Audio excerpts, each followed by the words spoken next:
Assalamualaikum warahmatullahi wabarakatuh. Perkenalkan, nama saya Novia Safitri, NIM 2001011008. Saya prodi S1 Keperawatan di Universitas Darmas Indonesia.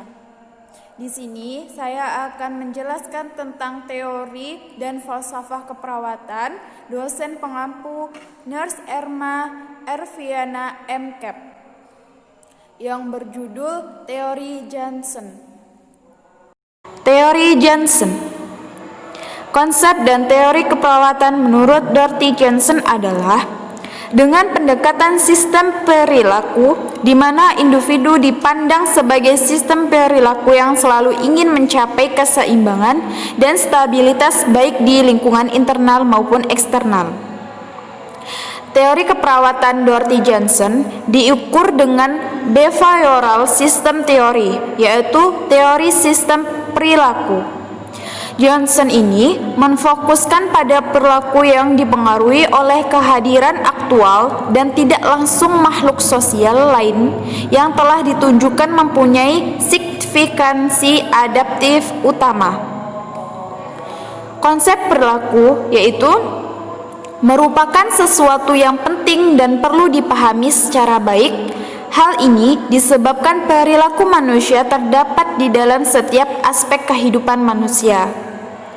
Perilaku manusia mencakup dua komponen, yaitu sikap atau mental dan tingkah laku atau attitude. Sikap atau mental merupakan sesuatu yang melekat pada diri manusia.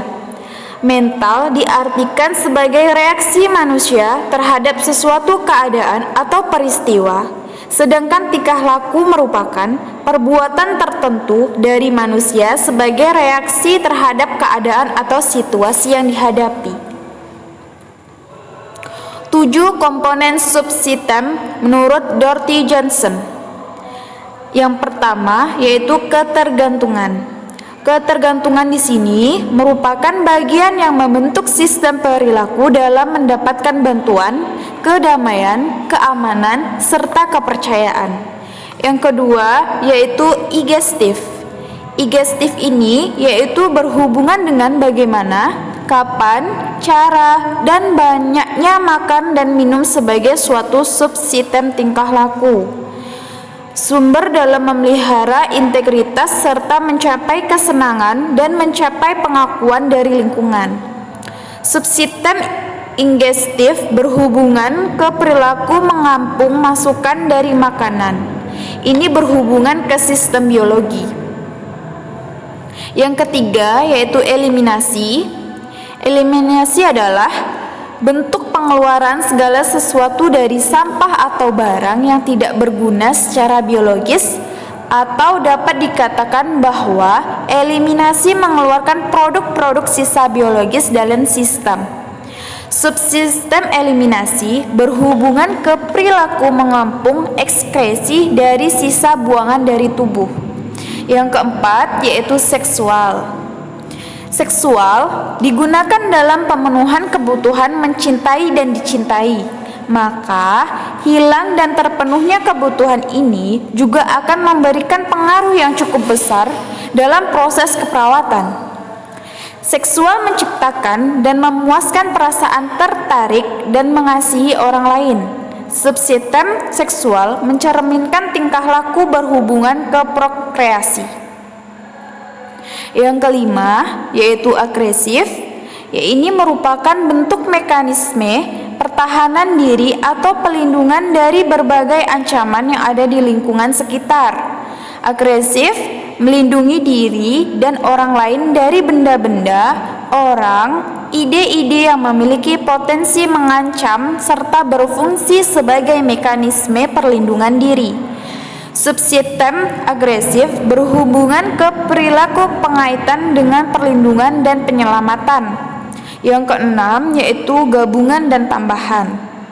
Gabungan atau tambahan ini merupakan pemenuhan kebutuhan tambahan dalam mempertahankan lingkungan yang kondusif dengan penyesuaian dalam kehidupan sosial, keamanan, dan kelangsungan hidup.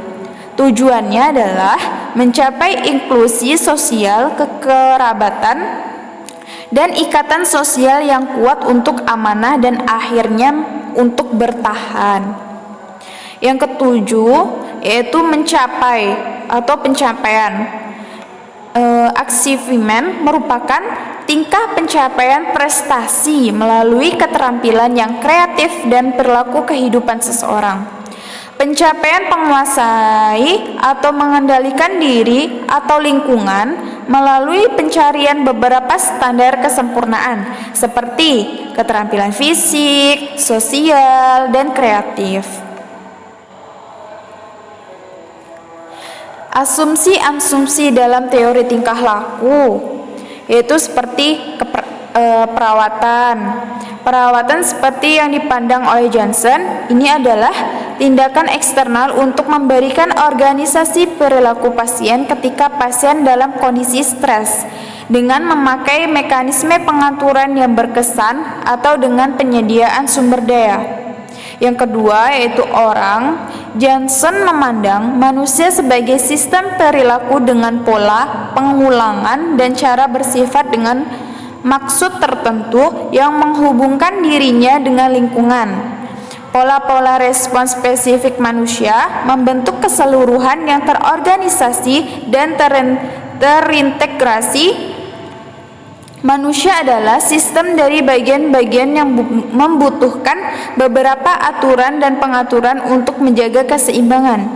Johnson lebih jauh menganggap bahwa behavioral system adalah penting untuk manusia dan apabila ada tekanan yang kuat atau ketahanan yang rendah mengganggu keseimbangan sistem perilaku, integritas manusia terancam. Yang ketiga, kesehatan. Johnson memandang kesehatan sebagai suatu kondisi yang sulit dipahami dan dinamis yang dipengaruhi oleh faktor-faktor biologis, psikologis, dan sosial. Kesehatan menjadi suatu nilai yang diinginkan oleh para pekerja kesehatan dan memfokuskan pada manusia bukan pada penyakit. Yang keempat, yaitu lingkungan. Dalam teori Johnson, lingkungan terdiri dari seluruh faktor yang bukan bagian sistem perilaku individu, tetapi hal ini mempengaruhi sistem dan dapat dimanipulasi oleh perawat untuk mencapai kesehatan yang menjadi tujuan pasien. Individu menghubungkan dirinya untuk berinteraksi dengan lingkungannya.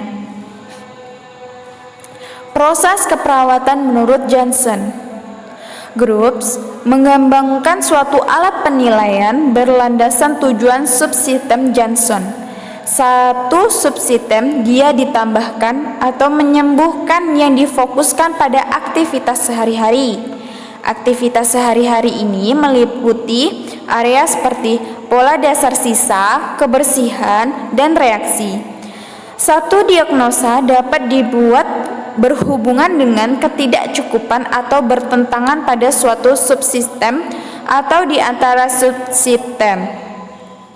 Perencanaan untuk implementasi dari kekhawatiran keperawatan harus mulai dari taraf subsistem dengan hasil terakhir dari fungsi secara cenderung tingkah laku dari keseluruhan sistem.